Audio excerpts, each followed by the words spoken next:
Welcome to Momentum with Sidekick, the podcast where we explore what's shifting in business and in leadership and what that means for leaders like us right here and right now.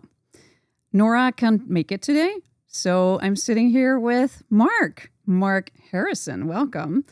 Mark is an award-winning entrepreneur, a public speaker, and the founder of the MH3 Collective, a collective that spans across marketing, business, education, and equity building. And most importantly, Mark is also a business partner in Sidekick. So I'm very excited to be co-hosting this episode with you, Mark, today. Welcome. I thought you were going to call me the B team. The B team? No, you're definitely A team. Part of the A team. Kind of like the extra custard, not custard pie. We just fly you in for the real important stuff, Mark. Today, with Mark, excited to talk about the new year, because believe it or not, 2026 scary, isn't it? Around the corner. Mm-hmm. Traditionally, the time of the year where businesses start planning for the next year, for Q1.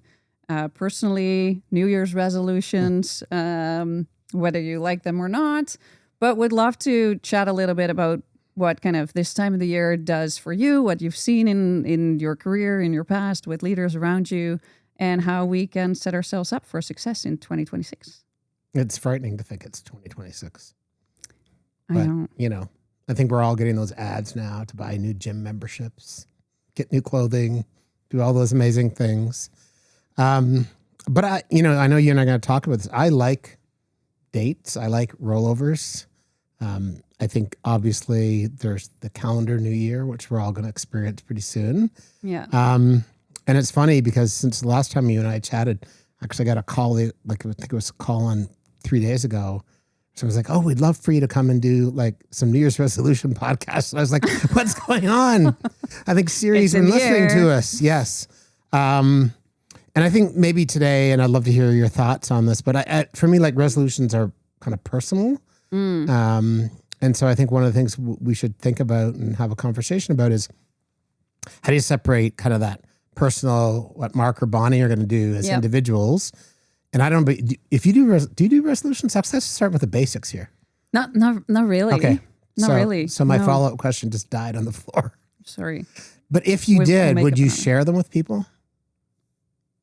I think yes. If I did, I would need someone to help me be accountable to them. And I think kind of just sharing things with others, what might help to do that. Mm-hmm. But it is admittedly also one of the things that I don't really like about it. It feels like something that's very like individual. Yeah.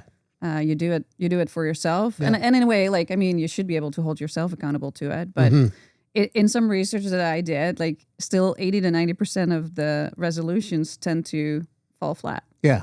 And there must be a reason for that. Yeah, 100%. So I can't say I've never made resolutions. I don't tend to make them often. I certainly don't share them, but I do both as an individual think about what are the 2 or 3 things that I want to get done.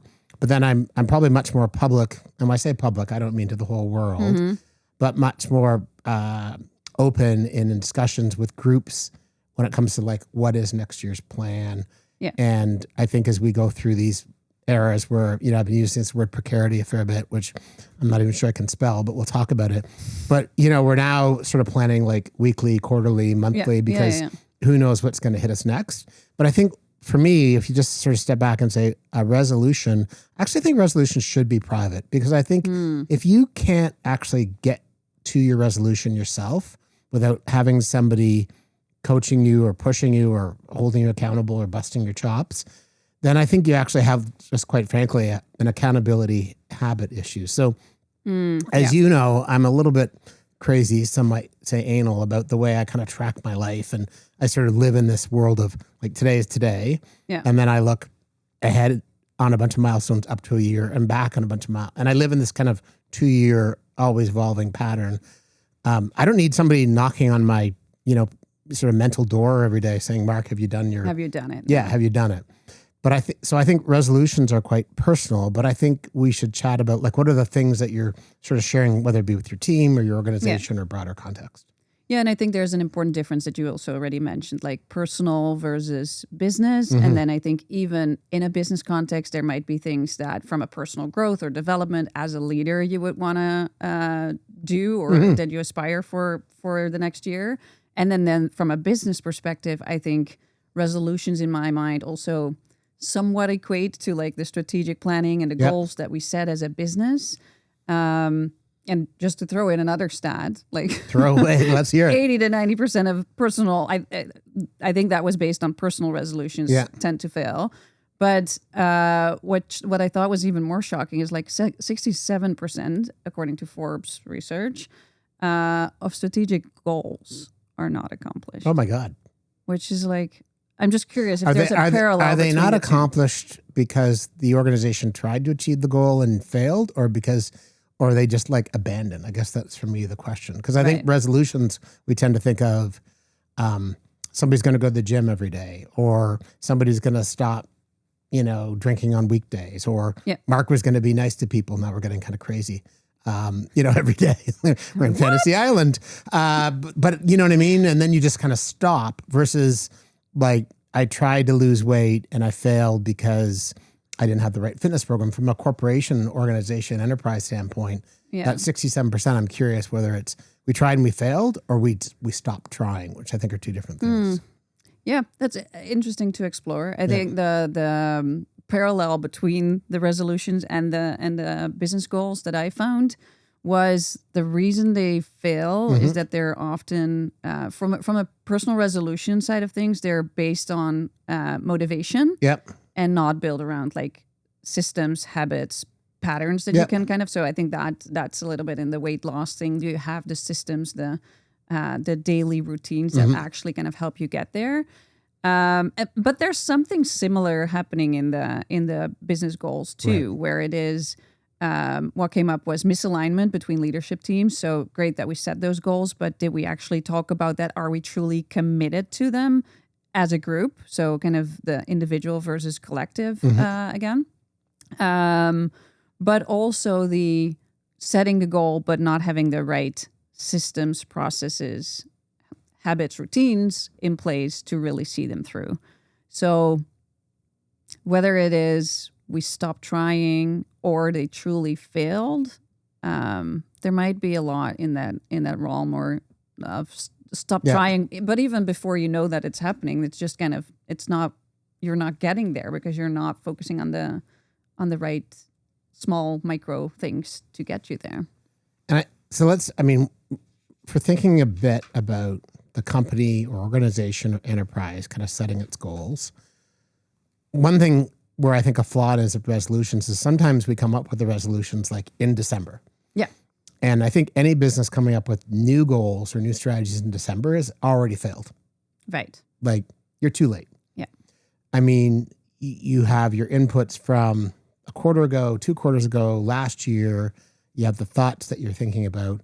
That being said, to your point, there's still a lot of people who are sort of rushing to the finish line to finalize the plan. So I think one of the areas that I'd be curious, even from your own background, to think about is first and foremost is how do those goals get shared on an ongoing basis so that by the time you do hit year end, it doesn't feel like a new plan or a new approach. At the same time, recognizing things are changing all the time. And I think the big thing for me between a resolution and a company goal is having that group conversation, however small or large that group is. Yeah. And I think your point around like if you're starting to think about it in December, then you're too late. I'm a big believer of kind of that balance or combination of like long-term vision and goal. We need, I personally always need kind of this kind of horizon further out. And what is your horizon? Like what's your definition of long-term?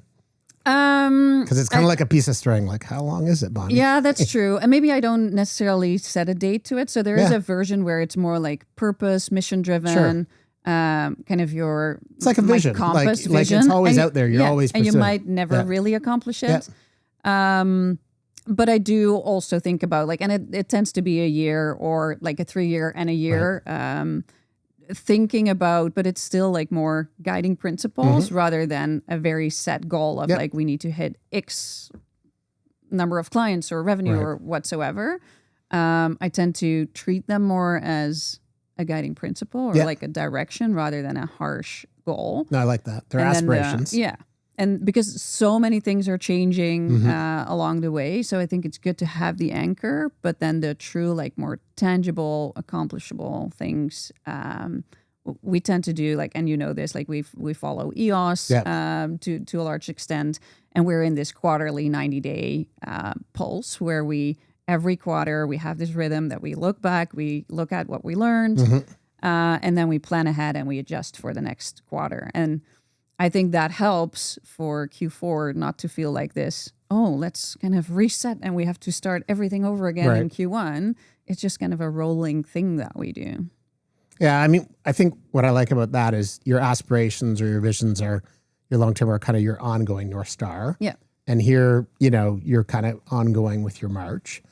And I say that, and I made the comment earlier about, if you're starting your planning now, you're too late. But literally with one venture I'm involved with, which will go nameless, like we actually had our FY26 kind of planning session today. And I have to confess, I actually felt some anxiety of like one person's question was, are we still doing this? Because if we are, I need to get going on it for January. And my kind of reaction was, and this is me just sort of spitballing a bit as we go here, kind of made me realize that sometimes we need plans and sometimes we need like that are written, and then you need assumptive plans. Like people should assume that you should be continuing to do the things you're doing until you're not. Until you're not, right? And it's interesting how, I don't know whether it was school, which is not the same as a calendar year, or what it is, but we're kind of trained as human beings of, well, all of a sudden there's this magic date, December 31st, right? You think about, I tend to think back to school is the other new year of a business because summer unfortunately has a slowdown and all of a sudden people are back after Labor Day, or I don't know what people call it in Europe because there's no Labor Day, but I guess it's back to school. Back like to September school day, 1st BTS, not to be confused with the pop band. We just went to K-pop. But I think that people need to understand, like, yes, you should be planning for next year, but you should also be working along here.